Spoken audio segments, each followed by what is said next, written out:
naman pahinahalo yan. Ito naman, nahihilo na daw kasi siya eh. Hilo at lito na ako, ate, mama. Hindi ko na alam gagawin ko. Takot ako na kapag nakita kaming dalawa, paano kapag mas lalo kaming hindi magkaintindihan?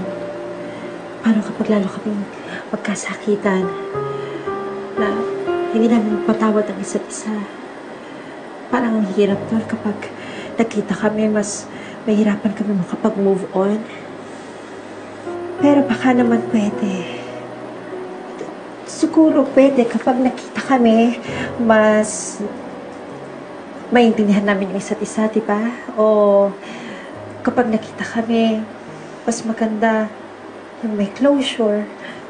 So we can start over again. Ganun? Ganun ba? Ano ba dapat?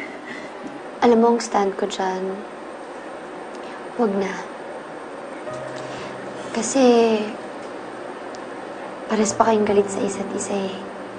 Kumbaga,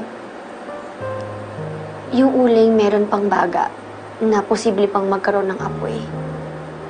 Na kapag nag-usap kayo, baka lalo lang kayong hindi magkaintindihan. Kaya wag na. Eh, hindi ko sinasabing mali ang kapatid mo. Pero, palagay ko, baka may magandang magiging resulta kung magkausap kayo ni Gabriel. Eh, hindi man maganda,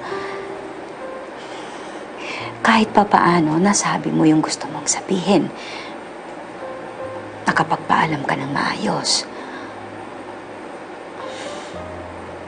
Anak, tandaan mo, pinakamasakit yung hindi ka mabigyan ng pagkakataon na makapagpaalam sa taong naging parte ng buhay mo.